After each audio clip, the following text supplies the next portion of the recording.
설교는 지난 세 번의 도시와 교회라는 주제로 나눴던 설교를 좀 정리하는 내용이 3분의 2 이상이 될 것 같습니다. 그리고 오늘 본문으로 한 3분의 1 정도의 내용들을 함께해서 하나님의 말씀의 은혜를 나누겠습니다. 그래서 아마도 이전 설교를 듣지 못하신 분들에게는 좀 많은 부분들이 좀 새롭게 와닿을 수 있는 부분이 있는데요, 성령께서 은혜를 베푸사 그 가운데도 우리 모두에게 은혜가 넘치기를 바랍니다. 아멘. 우리는 도시와 교회라는 주제로 은혜를 나누고 있습니다. 이 주제를 좀 질문으로 바꿔보면 이런 크게 세 가지 정도의 질문이 될 것 같습니다. 네, 아주 사운드가 좋습니다. 우렁차네요. 네, 우리에게는 어린아이와 함께 이렇게 예배를 드립니다. 그래서 조그만 소음이 들릴 수 있는데요, 이건 기본 사운드니까 설교와 함께 같이 들으면 굉장히 큰 은혜가 있습니다. 네. 오늘 한 세 가지 정도의 질문을 한번, 지난 설교에 대한 질문, 우리가 다뤘던 질문이라고 볼 수 있는데요, 그 내용은 이런 것입니다. 하나님은 어떻게 세상을 변화시키는가? 그리고 하나님은 어디까지 세상을 변화시키려고 하시는가? 마지막으로는 하나님은 왜 세상을 변화시키려고 하는가? 라는 이런 질문입니다.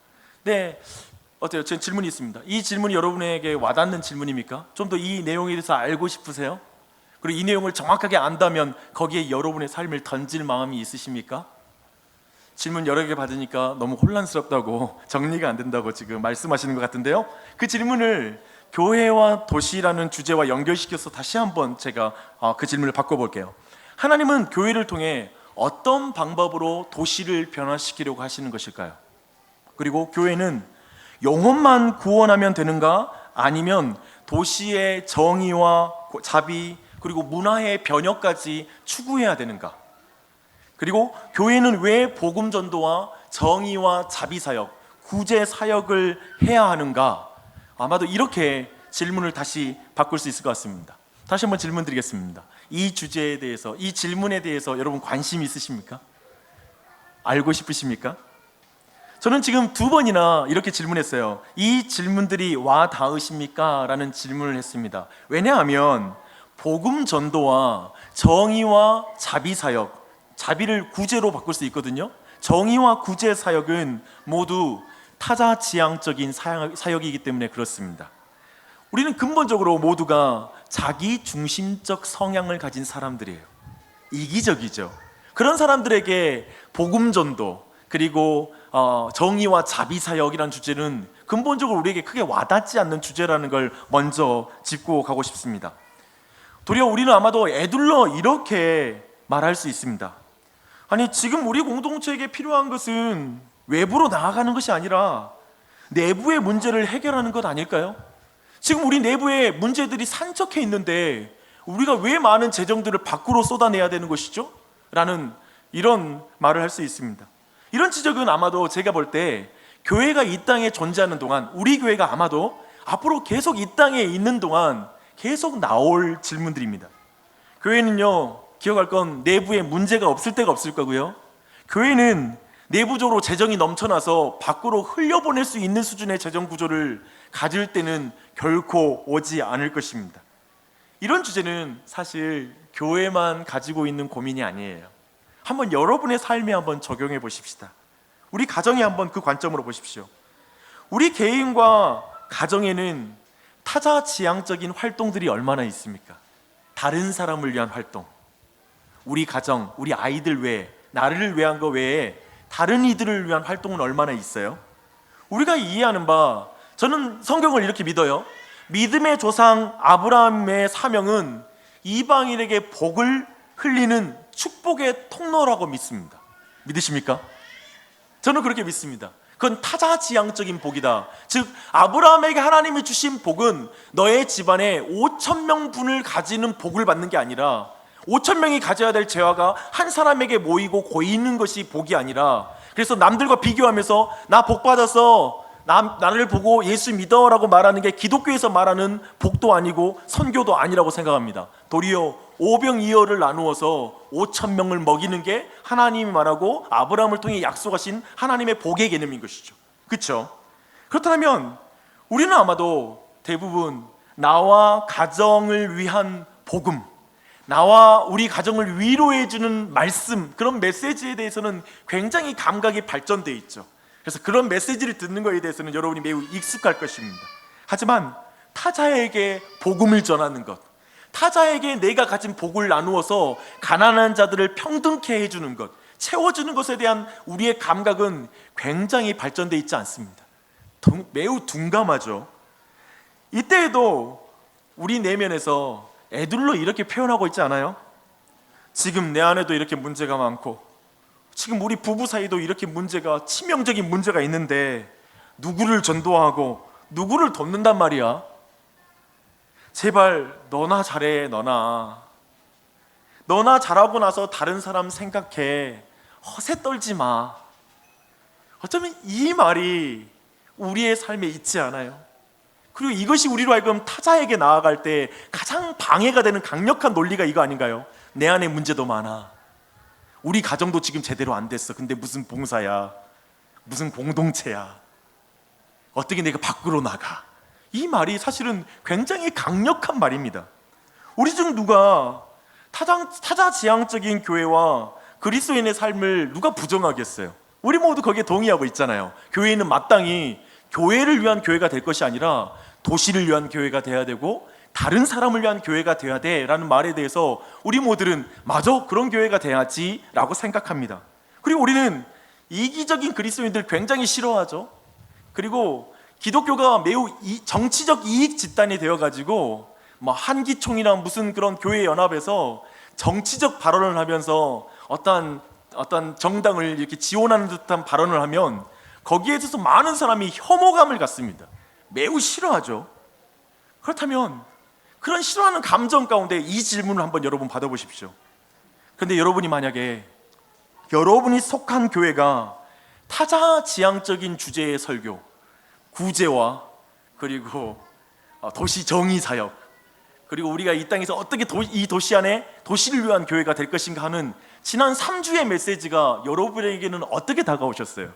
그게 매우 여러분에게 막 가슴을 뜨겁게 만들고 여러분에게 동기부여하는 그런 메시지로 다가오셨습니까?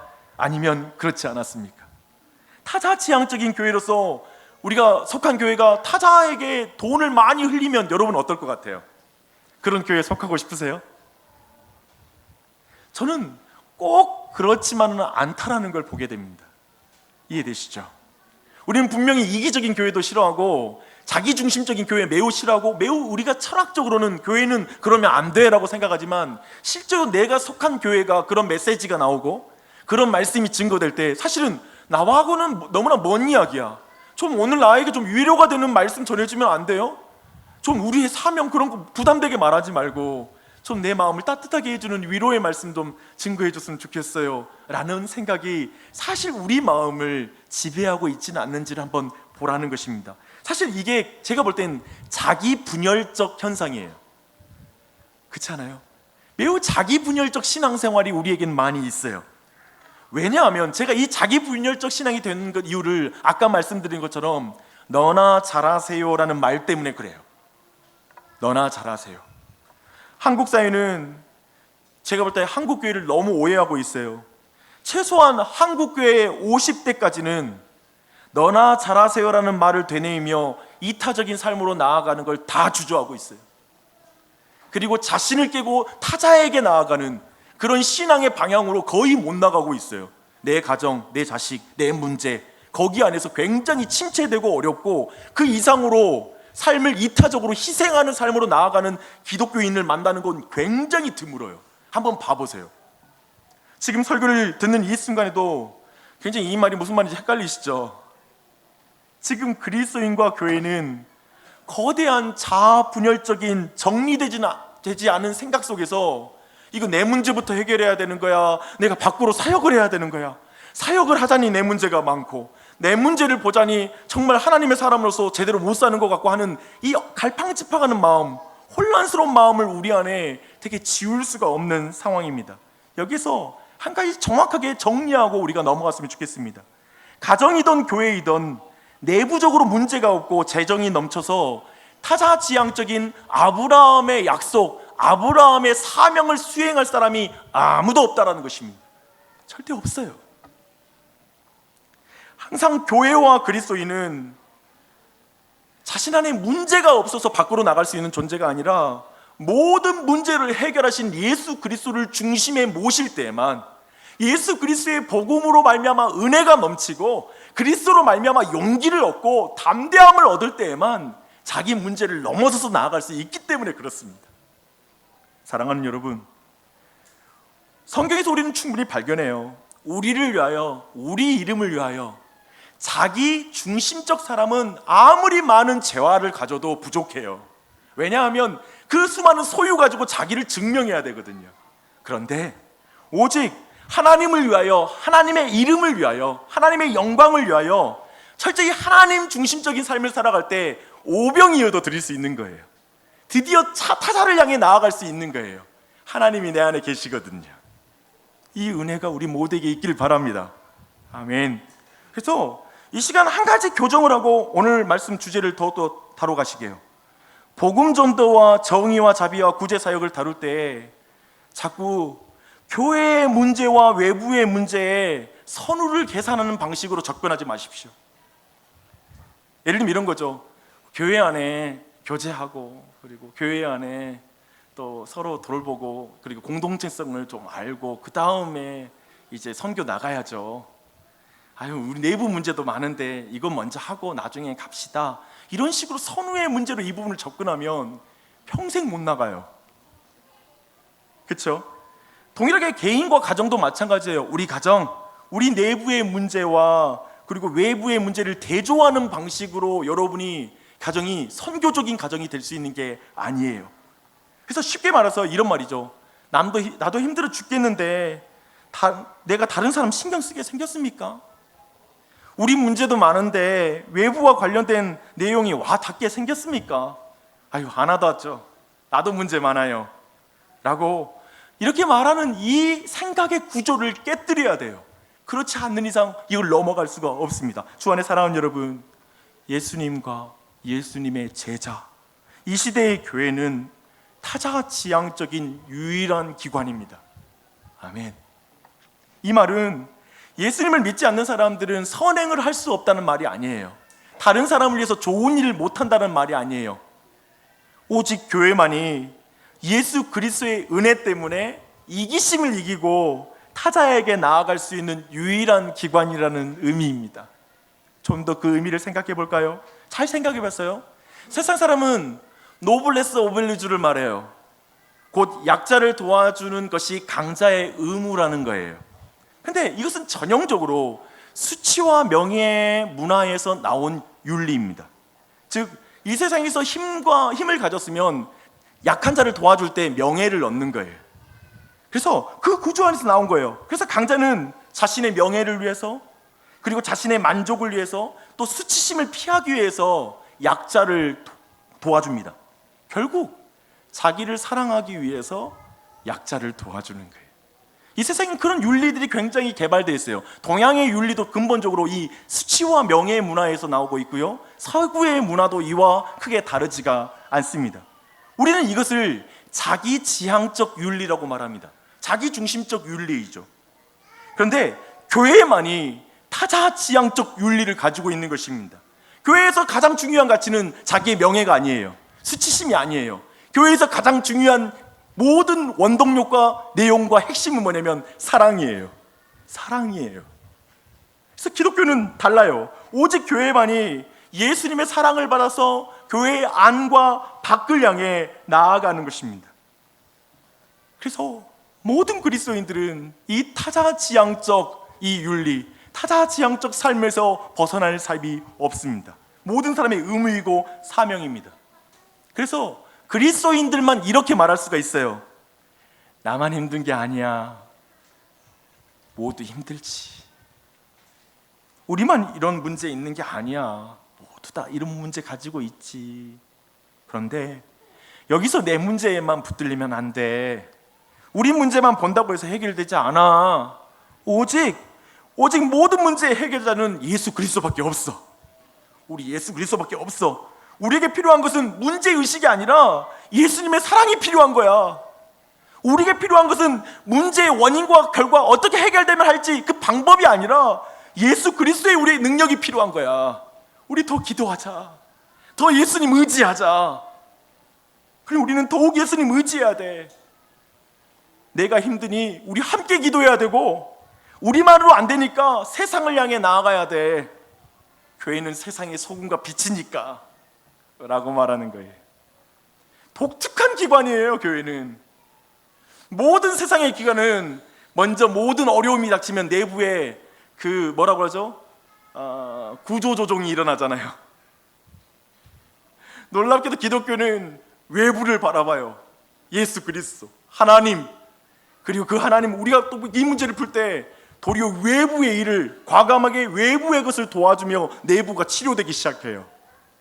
교회만이 그런 곳이에요. 저는 내부의 문제를 적절한 시기에 지혜롭게 대처하는 것을 무시하는 사람이 아닙니다. 저는 그 일을 해야 된다고 생각합니다. 하지만 내부의 문제를 해결해야지만이 외부로 나갈 수 있다라는 이 논리에 대해서는 저는 동의할 수 없어요. 그래서 교회만이 세상의 소금과 빛이 되기 위해 예수님의 사랑을 세상에 전해야 한다는 사명을 들을 때 교회는 가슴이 뛰는 거예요. 회복이 되는 거예요. 침체되었다가 하나님께서 우리에게 주신 사명과 신분을 들을 때 마음이 뛰고 내가 잃었던 소명감이 회복됨으로 내 삶의 문제를 돌파해 나가는 거예요. 이상하게 교회는 그런 걸 회복하게 돼요. 오직 그리스도인만이 이렇게 말해요. 특별히 우리 자녀들이 우리에게 이렇게 말하는 걸 한번 상상해 보세요. 엄마, 아빠, 우리 가정에 사명이 있잖아요. 우리 가정을 통해 우리 친척들이 예수님 만나야 되잖아요. 우리 가정을 통해 정말 우리 이웃들이 하나님 만나는 그 사명이 우리에게 있잖아요, 엄마, 아빠. 그러니까 이 사명 감당하려면 우리 가정 더 기도해야 돼요. 우리 가정 더 사랑으로 하나가 돼야 돼요. 그리고 우리가 더 예수님 붙잡아야 되지 않겠어요? 우리가 많이 부족하니까 그렇죠. 이런 자식들 됐으면 얼마나 좋을까. 우리의 자녀들이 이런 믿음의 아이들이 되는 거예요. 근본적으로 원리를 아는 거죠. 하나님이 주신 사명을 바라봄으로 근본적으로 그 사명에서 우리의 회복이 있다는 걸 아는 거예요. 하나님이 부르신 부르심의 그 소명에 근본적으로 그것을 다시 회복할 때 우리 안에 내적인 문제가 해결된다는 이 영적인 원리를 아는 거예요. 그래서 오직 교회만이 이렇게 또 말을 해요. 우리 교회는 도시를 위한 교회잖아요. 도시를 사랑하기 위해 우리 교회는 더욱 사랑해야 됩니다. 우리 교회는 이 도시를 더욱 아름다운 공동체로 만들기 위해 우리는 더욱더 예수님 중심의 견고한 공동체가 되어야 됩니다. 우리는 정말 더 기도해야 돼요. 우리는 더 기도에 힘쓰고 더욱더 서로 교제하기를 힘써야 돼요. 우리가 예수님을 더욱 힘써 알아야지만이 도시의 사람들에게 예수님을 알릴 수 있잖아요. 우리가 복음으로 기뻐해야지만이 이 도시를 복음으로 기쁘게 할 수 있잖아요. 그렇게 우리에게는 이 소명을 위해 우리가 먼저 회복이 필요해요. 이해되세요? 이렇게 보면 교회와 도시라는 이 주제, 교회의 복음 전도와 정의와 자비의 사역이라는 것은 우리로부터 멀리 있는 주제가 아니에요. 그것은 우리를 전혀 돌보지 않는 말이 아니에요. 교회 내부를 무시하는 말이 아니에요. 도리어 타자지향적인 교회의 본질적 소명, 교회는 도시를 위한 교회가 되어야 된다는 이 중요한 소명이 내부를 더 강하게 만들어요. 더 역동적으로 만들어요. 더욱 회복시켜요. 이게 근본적으로 모든 그리스도인들이 직장에 살 때도 동일한 거예요. 직장을 향해서 내가 비전을 갖는 거예요. 하나님의 비전을 갖는 거예요.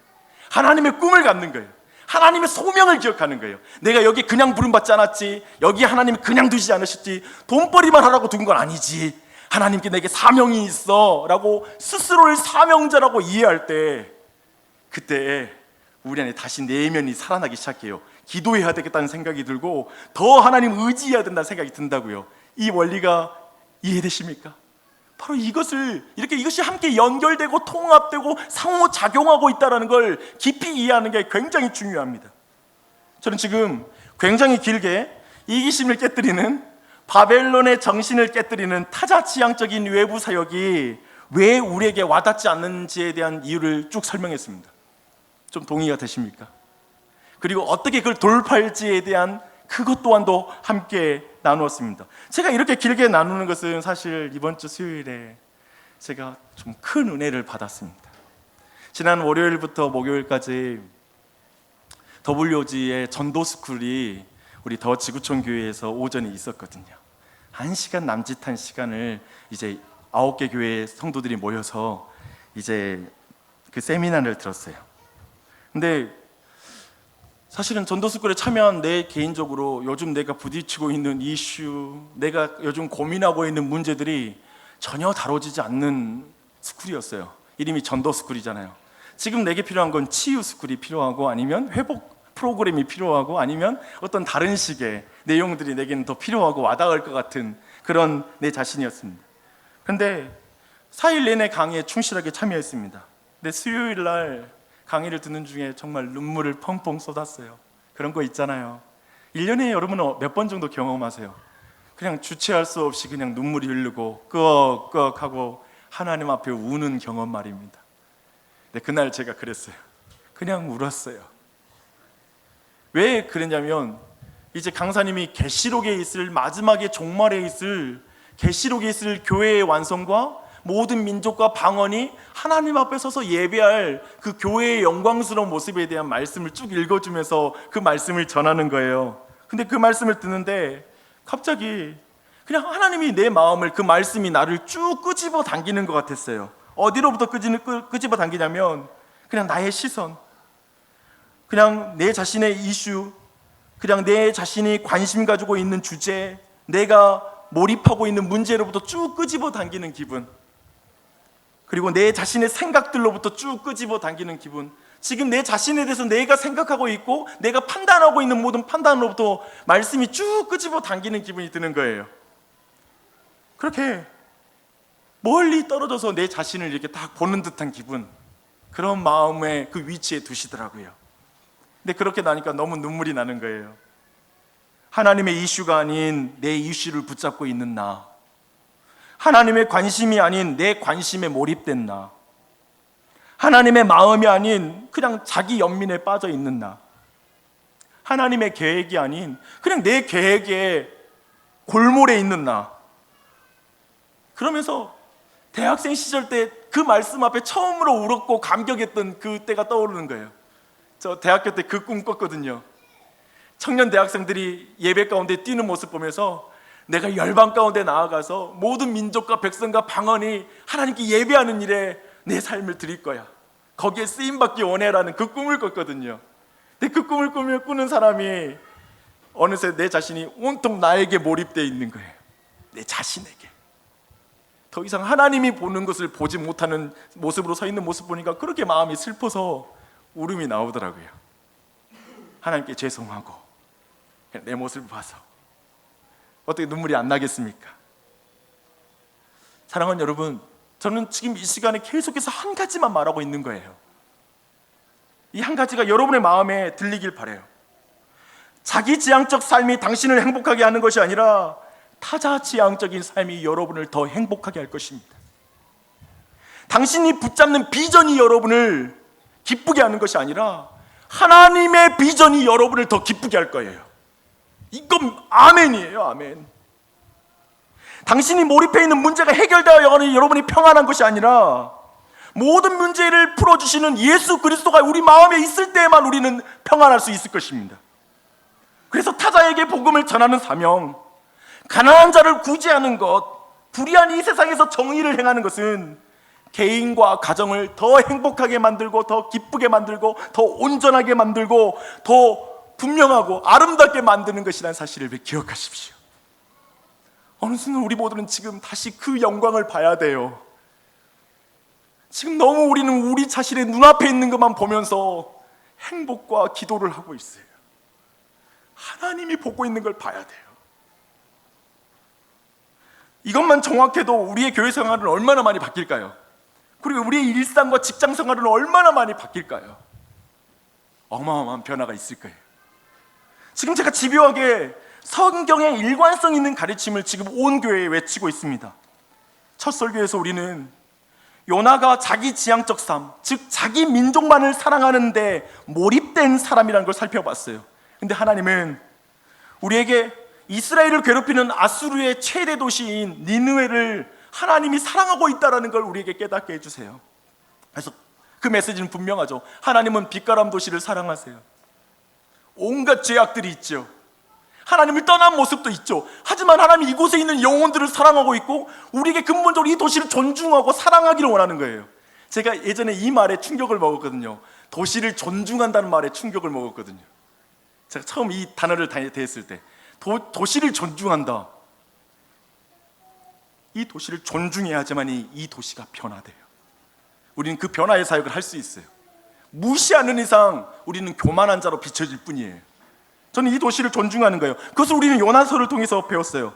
그리고 마태복음 5장을 통해서 예수님은 산 위에 올라가셔서 제자들에게 너희는 세상의 소금과 빛이다 라는 말씀을 살펴봤어요. 소금이 음식을 위해 존재하지 음식이 소금을 위해 존재하지 않아요. 우리 소금만 보려고 음식 먹지 않잖아요. 끊임없이 오늘날 교회는 녹아져서 도시가 최상의 것을, 도시의 최상의 아름다운 것을 끌어내는 게 교회예요. 교회는 촉매제예요. 교회는 도시를 위해 존재해요. 이타적이에요. 우리가 녹아져야 돼요. 소금 덩어리만 되면 안 되고 가로등이 모여서 교회에 있으면 안 된다라고 우리는 말씀 나눴어요.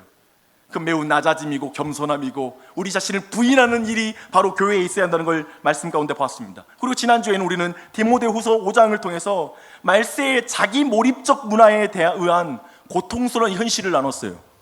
교회는 타자지향적 문화를 통해서 자기적 몰입적 문화에 고통당하는 도시를 회복하는 산 위에 있는 동네, 산 위에 있는 시티다, 도시다라는 걸 지난주에 말씀을 통해서 살펴봤습니다. 이렇게 정리하면 이제 처음에 우리가 말했던 세 가지의 질문에 대해서 우리가 다시 한번 더 깊이 논의할 수 있습니다. 하나님은 어떻게 세상을 변화시키는가? 어디까지 세상을 변화시키는 게 하나님의 목적인가? 하나님은 왜 세상을 변화시키길 원하시는가? 맨 나중에 있는 그 질문부터 살펴보겠습니다. 하나님은 왜 세상을 변화시키길 원하실까요? 왜 이 세상을, 왜 이 도시를? 우리는 나주혁신 장로교회를 나주혁신 도시에 세우신 그 소명을 분명하게 믿습니다. 우리의 가슴에 이게 벅차올라야 돼요. 이 교회를 세운 목적, 이 방향, 이것이 우리의 비전이 돼야 돼요. 하나님은 우리를 나주혁신 도시에 산 위에 있는 도시로 세우셨음을 믿습니다. 그래서 우리는 하나님을 떠나 자기 몰입적인 문화, 자기 지향적인 이기적인 문화의 패턴을 가지고 살아가는 사람들을 위한 교회가 돼야 됩니다. 다른 사람의 생명을 소중히 여기지 않고 그저 자기 영광과 자기 이름을 위해서 살아가는 사람들에게, 그들을 위해 우리 교회는 존재합니다. 하나님이 한 번도 포기하지 않은 게 있습니다. 하나님은 한 번도 이 세상을 창조한 목적을 포기한 적이 없습니다. 하나님은 이 땅 가운데 하나님의 영광을 위한 나라, 하나님 안에서 모든 사람들이 생명을 충만하게 누리는 그 나라의 목적을 한 번도 포기한 적이 없고, 지금도 여전히 모든 도시와 모든 마을 가운데 하나님의 구원의 일을 계속 행하고 계십니다. 그 가운데 우리 모두를 동참하라고 부르시는 거죠. 우리는 그 목적을 왜 동참하는 영광을 가진 교회입니다. 저는 이 도시 전체를 달라고 간구합니다. 빛가람 도시, 대한민국, 온 열방, 우리에게 주신 하나님의 목적 아닙니까?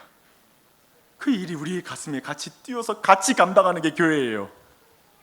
목사도 잘 안 뛰는데 여러분마저 안 뛰면 같이 안 뛰고, 아니 우리 같이 뛰는 이 하나님의 목적에 동참하는 교회로 서는 것입니다. 두 번째 질문입니다. 하나님은 어떻게 세상을 변화시키기 원하는가? 하나님은 어떻게 세상을 변화시키기 원하시는지가 오늘 본문에 나옵니다.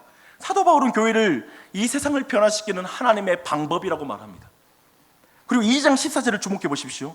항상 우리를 그리스도 안에서 이기게 하시고 우리로 말미암아 각처에서 그리스도를 아는 냄새를 나타내시는 하나님께 감사하노라. 그리스도의 향기라는 것이죠. 바울은 3장 3절에서 그리스도인들 자체가 우리로 말미암아 나타난 그리스도의 편지라고 말하고 있습니다. 그래서 지금 하나님이 이 세상을 바꾸는 방식이 뭐냐면 그리스도인들과 교회를 하나님 그리스도의 편지와 그리스도의 향기로 사용하셔서 이 세상을 바꾼다라고 지금 말하고 있습니다. 그래서 이 향기로 살아가는 첫 번째 스텝이 있어요. 그것은 이웃과 같아지는 거예요. 동일해지는 거예요. 그리스도의 향기와 편지로 살아가기 위해서 이웃들과 같아져야 됩니다. 같은 음식 먹고 같은 SRF 공기를 마시고 같은 업무 시간과 같은 공간에서 사람들과 동일하게 일하십시오. 그리스도인들은 기술 있고 부지런하고 지혜 있고 훈련해야 됩니다. 직장 일에 성실하십시오. 동일해지십시오.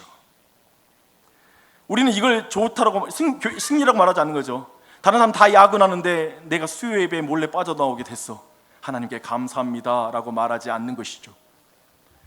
다른 사람 야근하면 같이 해야죠. 나 혼자 거기서 빠져나오는 게 승리가 아닙니다. 같아지십시오. 동일한 조건 속에서 다른 사람들과 비슷한 수준을 가지게 되면 비신자들에게 신앙의 주제를 나눌 수 있는 마음이 생기게 돼요. 그들은 진정 이 사람 나랑 똑같구나라는 느낌 받을 때 그거 있거든요. 저 사람이 나와 다르지 않아. 진짜 정말 나와 함께 하는구나라고 느낄 때 사람들은 마음을 열어요. 2장 14절 말씀처럼 그리스도인은 각처에서 그리스도의 향기요 편지입니다. 각처에서, 정말 회사의 곳곳의 부서에서, 그리고 도시의 모든 계층에서, 모든 세대에서 그리스도인들은 그리스도의 편지요 향기인 것입니다. 그래서 세상 사람은 그리스도의 향기요 편지인 동료들을 통해서 궁극적으로 자신이 그리스도인이 된다면 어떤 사람이 될지를 상상하게 돼요. 저는 이 표현이 너무 좋아요. 여러분이 동일한 사람이 되잖아요. 불신자와. 그러면 그 사람들 알게 돼요. 아, 예수 믿어도 산에 안 들어가도 되는구나. 내 옆에서 이렇게 성실하게 일하는 정말 참 일상이 참 아름다운 사람들이구나. 그럼 나랑 똑같이 사는 사람들이구나. 그리스도인들은 다른 걸 먹고 살지 않는구나. 나랑 같이 먹고 참 인생을 참 아름답게 꽃피고 사는구나. 멋있네. 나와 동일하네. 동일하게 고통받을 줄 아네. 여기에서 기독교인들, 내가 기독교인이 되면 어떤 사람이 될지를 우리에게 보는 것이죠. 이게 우리가 동일하게 됐을 때 나타나는 현상입니다. 두 번째 뭐냐면 향기로 살아가는 두 번째 스텝은 이웃과 달라야 된다는 거예요. 분명히 이웃과 달라져야 되는 거예요. 그 증거로 우리는 초대교회의 예를 들을 수 있습니다. 오늘날도 마찬가지예요. 그리스도인들은 진실해야 돼요. 반드시 정직하고 양심적이며 투명하고 공정한 사람들이 되어야 합니다. 그런 사람들로 알려져야 돼요. 또한 관대함이라는 표지를 가져야 돼요. 만일 고용주라면 개인적으로 이익을 덜 취하고 고객과 종업원들에게 이익이 더 돌아가도록 힘써야 돼요. 멋진 기독교 치과 의사는 치과 의사를 어떻게든 돈을 많이 벌어가지고 여름방학에 선교사님들을 초대해가지고 선교사님들을 위해서 아름다운 잔치를 베푸는 게 좋은 치과 의사가 아니라 같이 일하고 있는 직원들에게 조금 더 이윤이 갈 수 있도록, 고생한 만큼 돈이 더 갈 수 있도록 월급을 주고, 그리고 고객들 중에 힘든 사람이 있으면 돈을 대신 내주고 안 받고 도와줄 수 있는 그런 의사가 기독교 의사예요.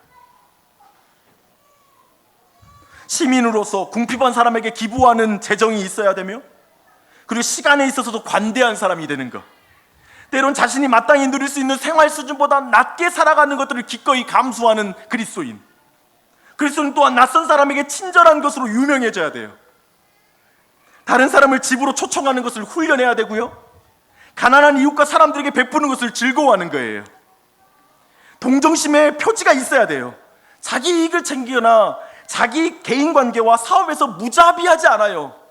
그리스도인 사업주 가운데 무자비한 사업주들이 있잖아요. 이윤을 위해. 그건 그리스도인의 표지가 아니에요. 경쟁이 있죠. 이 세상은 정글과 같은 사업 세계이죠. 하지만 무자비하진 않아요. 동정심이 있어요. 그리스도는 또한 용서하고 화해를 추구하는 그런 비상한 의욕을 가지고 있는 표지가 있어요. 그리스도인들 생각하면 용서할 줄 아는 거예요. 세상 사람들이 제일 힘들어하는 게 뭐냐면, 세상 사람들끼리는 술 마시고 뒤끝 없이 풀리는데 기독교인들은 술을 안 마시니까 뒤끝 때문에 너무 고통스럽다는 거예요. 이게 힘들어요. 시원하게 마음이 안 풀려. 술 한 잔도 안 하고 저것들은 진짜 그런 거예요. 기독교인은 복수심과 앙심을 품지 않는 거예요. 또한 그리스도인은 명백하게 반문화적 가치를 추구해요. 정결한 삶을 살아가는 것이죠. 성경적 선윤리에 비춰서 결혼 외, 혼 외의 성관계를 철저하게 조심하는 거예요. 그리고 그것들을 경계하고 그걸 반대하는 거예요. 그런 모든 것들이 그리스도인들에게 신뢰감을 주고 그 신뢰성이 복음 증거의 길이 되는 거예요. 어떤가요? 그리스도의 향기와 편지로서의 특징들을 쭉 살펴봤습니다.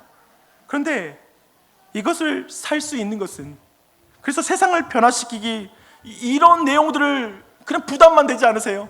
하지만 이 내용을 살 수 있는 것은 세상을 변화시키기 원하시는 하나님의 목적, 하나님의 의지에 대한 확신, 나를 하나님의 그리스도의 편지와 향기로 불렀다는 자기 정체성에 대한 크나큰 확신, 그 모든 걸 통해서만 이런 삶을 살아갈 수 있어요. 이 삶이 그냥 나오지는 않아요. 크게 확신해야 돼요. 하나님은 나를 통해 일하셔. 나는 그리스도의 향기야, 나는 그리스도의 편지야 라는 확신으로 이 일을 감당할 수 있어요. 물론 그리스도인이 매번 잘 사는 건 아니에요. 그러나 솔직하게 자신의 실수를 인정하는 모습도 향기예요. 겸손하게 고치려고 노력하는 모습도 향기니까 소망을 가지세요. 그리스도인이 실수가 없는 자가 아니라 실수를 바로잡는 법이 다른 사람이 그리스도인이에요. 그래서 그들은 사과할 줄 알아요. 특별히 역경 속에서 어떻게 대응하는지 사람들은 다 보고 있어요. 실패와 실망 중에도 침착할 수 있는 것은 우리가 복음을 이해할수록 침착할 수 있어요. 또한 공익을 추구하는 모습을 볼 때 그들은 반문화적 가치를 그리스도인들에게 발견하게 돼요. 하나님이 어떻게 세상을 바꾸기 원하십니까? 프랜시스 셰퍼라는 20세기의 위대한 변증학자이고 기독교 성경학자인 그가 교회가 반문화적 가치를 살아갈 때 실제로 복음 전도가 어떻게 관계가 있는지에 대해서 이렇게 말을 했어요. 만일 고용주가 성경을 믿는 그리스도인인 곳마다 고용주가 이익을 덜 취하면 종업원들이 평균 임금보다 눈에 띄게 더 많이 받는 것을 세상이 보게 될 것이다.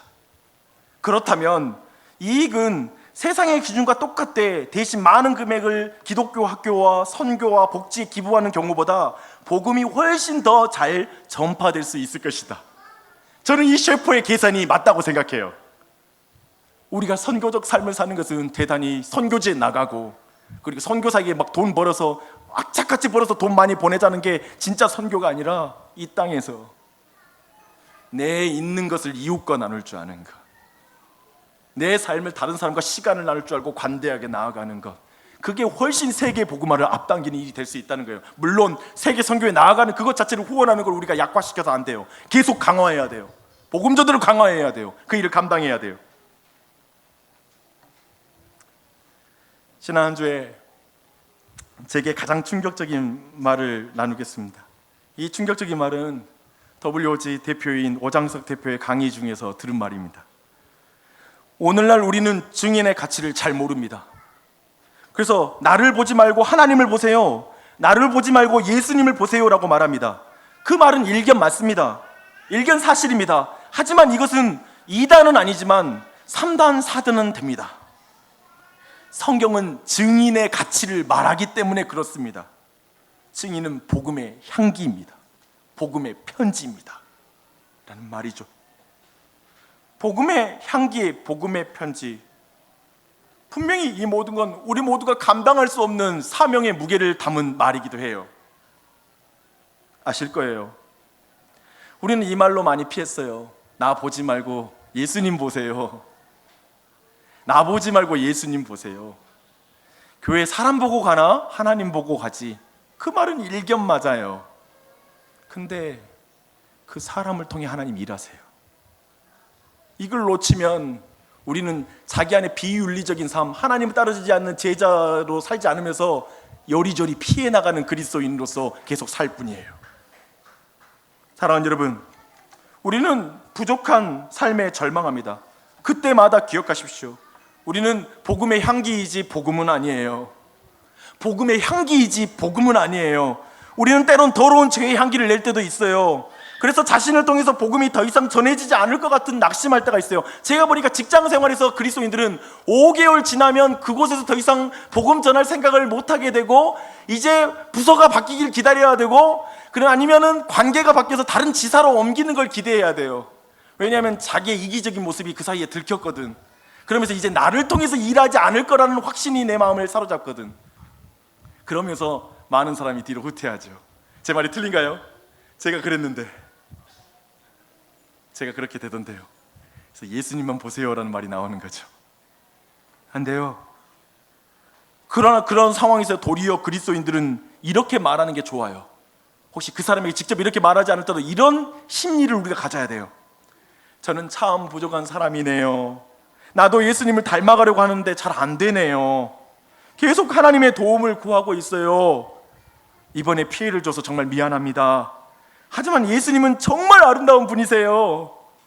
나는 부족하지만 계속해서 예수님을 닮아가고 싶은 마음이 내 안에 있습니다. 난 당신이 나의 변화된 모습으로 예수님을 만나는 걸 너무 원해요. 하지만 저의 부족한 모습을 보더라도 예수님께 나아가는데 방해가 되지 않았으면 좋겠어요. 진짜 예수님은 좋으신 분이랍니다. 너무 좋아요. 저 예수 안 받았으면 진짜 더 나쁜 놈 됐을 거예요. 이 정도 된 것도 성공이에요. 제가 더 노력할게요. 어쩌면 이 마음을 가지고 끝까지 복음 전하는 거예요. 저는 이게 굉장한 고민이었어요. 직장에서 실제로 5개월 지나니까 진짜 못하겠더라고요.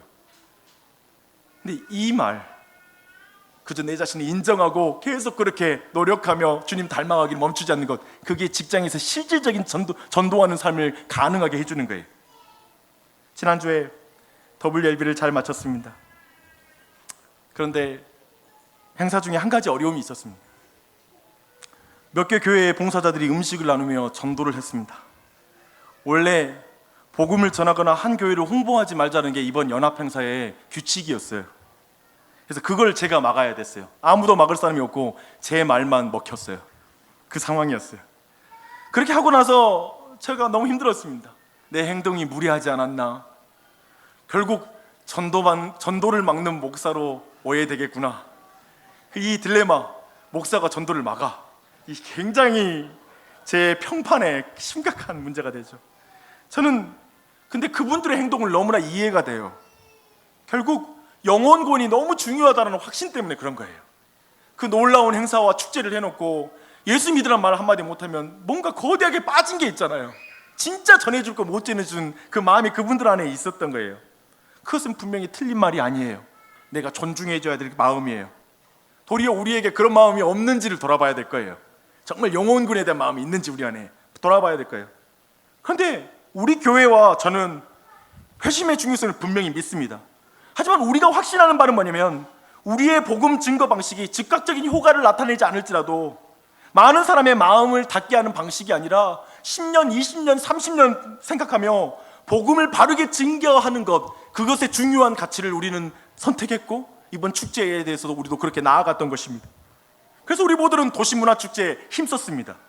우리는 복음전도와 도시사역이 함께 간다고 믿습니다. 문화사역과 복음전도가 함께 가는 거예요.